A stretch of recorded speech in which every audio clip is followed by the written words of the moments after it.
Rodolfo, Eduardo Olivares es mi nombre, estoy con Alberto Trombetta, está al aire en la radio de San Luis. Gracias por atendernos, Rodolfo. No, por favor, ¿cómo están ustedes? Y un saludo para toda la audiencia. Bueno, están con una medida de fuerza nacional. Me gustaría tener primero un panorama de los motivos y cómo ha sido la jornada. Sí, un paro, una masiva movilización de estatales de cara al vencimiento de más de 50.000 vínculos laborales, ahora en horas, el último día de marzo, y por supuesto desde ATE rechazamos cualquier intento del gobierno de pretender compensar el costo fiscal que supone bajarle los impuestos a los ricos como están haciendo. 800 millones de dólares de rebaja de retenciones al campo, eliminar los impuestos a la compra de autos y motos de alta gama, compensar eso con un nuevo recorte en el Estado y despidos masivos. No lo vamos a permitir, por eso nos hemos movilizado y además hemos decidido que los estatales profundizamos nuestro plan de lucha en toda la Argentina con un nuevo paro, en este caso de 36 horas, que va a coincidir con las convocatorias que están haciendo las centrales obreras, empezando al mediodía del día 9 de abril y finalizando sobre la medianoche del 10. Rodolfo, ¿han tenido algún tipo de contacto? ¿Alguien del gobierno se ha personado, ha hablado con ustedes? Es decir, ¿cómo ha sido el vínculo con aquellos que de alguna manera tienen responsabilidad por todo que agregamos que hay alguien de San Luis ahí, que es Alejandro Cacase. El segundo de Sturzenegger es un exdiputado nacional de San Luis.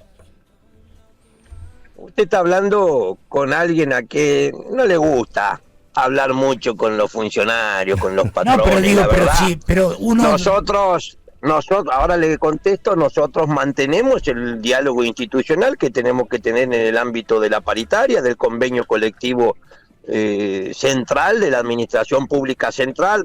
Ahora no formamos parte de ese sindicalismo que ha decidido ir a tomar café a la Casa Rosada y que después de pasado más de un año de gobierno no nos pueden explicar a cambio de que dialogaron, porque no anunciaron una sola mejora, un solo beneficio concreto para todos los trabajadores. Los escuché, mire, que hayan salido a convocar las hinchadas de fútbol a acompañar a los jubilados, lo que hizo fue poner en evidencia a una buena parte del sindicalismo argentino que estaba durmiendo la siesta. ¿O no le parece? Sí, totalmente. Y además la reacción que ha tenido el gobierno, con militarizando prácticamente la protesta, ¿no? Que es lo que les pasó hoy también a ustedes. Mire, el Estado de Derecho está a punto de extinguirse en la Argentina. Vivimos en un virtual estado de sitio. Basta su declaración formal. Más de 300 heridos por la represión, balas, gases, palos. Sí, es una locura. La pregunta es, ¿podrá hacer otra cosa Bullrich? Porque cada vez que asume un cargo en la función pública esa mujer, lo único que hace es acumular muertos. Y yo escuché, y nos tenemos que expresar a usted en la introducción o antes que iniciáramos la nota, hablar de la decisión escandalosa, esa decisión administrativa número 7 del año 2025, que surge de la jefatura de gabinete y que les permite a los funcionarios de Milei aumentarse el sueldo en proporción al ahorro que generen con el despido de trabajadores, teniendo como tope el ingreso de un ministro. Esto es pagar por hacer el trabajo sucio de destruir el Estado. Claro. Son mercenarios los funcionarios de Milei. Además de eso, vinieron solamente para llenarse los bolsillos. Esta es la casta, repartiéndose los salarios de los estatales. Mire, no está desvinculado para mí el que se haya destruido el monumento a Osvaldo Bayer en el sur, en la Patagonia, con esta política, porque Osvaldo Bayer nos enseñaban que el ejército de Roca, durante la campaña del desierto que exterminaba a los pueblos originarios, algunos le tenían que cortar la oreja para poder cobrar. Bueno, estos funcionarios de Milei no cortan orejas, pero para poder cobrar eliminan legajos. ¿Cómo es eso de eliminar legajos? Ha eliminado mucho. Sí. Mire, Milei no inventó nada nuevo. Milei llegó para hacer una copia casi perfecta de la última dictadura militar. El programa es el mismo, el programa económico, la novedad es que está fracasando.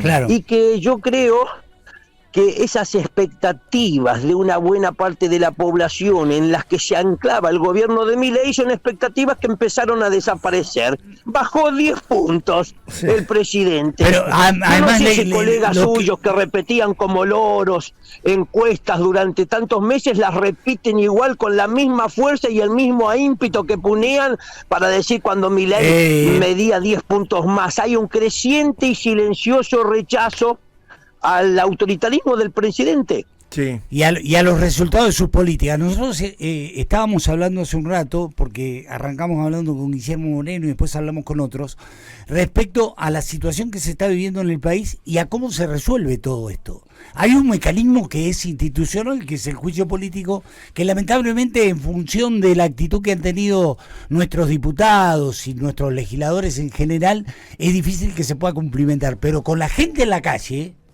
la cosa es otra cosa, valga la redundancia, es otra cosa, ¿sí? Así que siempre me parece muy importante lo de ustedes. Sí, tiene que ser con la Constitución en la mano, teniendo presente que este gobierno tiene legitimidad de origen, es el voto popular, pero la está perdiendo esa legitimidad a pasos agigantados. Mire, hay figuras, conceptos que antes caían de una forma en la población. El presidente es disruptivo y eso parecía bueno. Después es honesto Milei, porque la verdad es que dice lo que piensa. Y bueno, después de las criptoestafas nos empezamos a dar cuenta, lo hace todo el pueblo, que en realidad el presidente no es disruptivo, es autoritario. El presidente no es honesto. Es un delincuente confeso. Desde la Casa Rosada y desde la Quinta de Olivos se tuitearon estafas.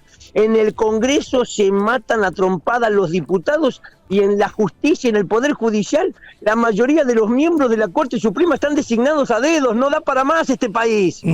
Sí. Rodolfo, le digo a la gente que estamos hablando... Estoy entrando al piso de... Sí. Lo demoro un segundo más, un solo segundo más, Rodolfo. Le digo a la gente que es el secretario general nacional de ATE. Le quiero hacer esta última pregunta. De cargo, ¿no? Sí.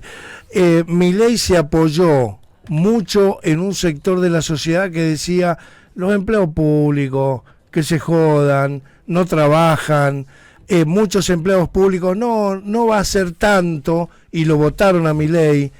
¿En qué punto están conversando esto ahora con sus propios compañeros y qué visión cree que tiene hoy la sociedad después de todo este desastre que hizo Milei con los empleados del Estado?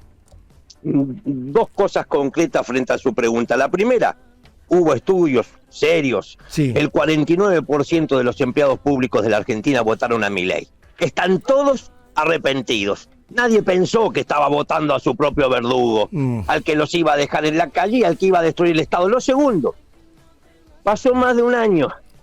Yo recuerdo bien que incluso días antes de que asumiera este gobierno ya nos había declarado la guerra a los estatales, habían montado una campaña de estigmatización y desprestigio del empleo público y nosotros empezamos a luchar. Hasta ahora, y un año después, el gobierno entró en una franca picada, empezó la bajada y por el contrario a nosotros, el pueblo nos valora cada vez más porque empezó a tomar conciencia que le mintieron, que cuando le dijeron, motosierra para destruir el Estado, en realidad era motosierra para que se empezaran a quedar sin derechos todos. Sí. Por lo tanto, yo le digo una cosa, cada día está más cerca el momento en el que nosotros los vamos a echar a ellos. La crueldad que tienen se les vuelve en contra y van a sentir en carne propia, van a sufrir el sufrimiento que hoy nos está generando. Muy bien. Rodolfo. Fantástico final. Sí, claro, fantástico sí, final. Sí, fantástico sí, final. No agreguemos nada. Rodolfo, gracias. Un abrazo y muchas gracias por atendernos. No, nosotros los agradecidos con todos los medios importantes como este que permiten que todas las voces sean escuchadas, independientemente que se piense como se piense. Un saludo para todos. Bueno, gracias. Ahí estaba Rodolfo Aguiar, secretario general nacional de ATE.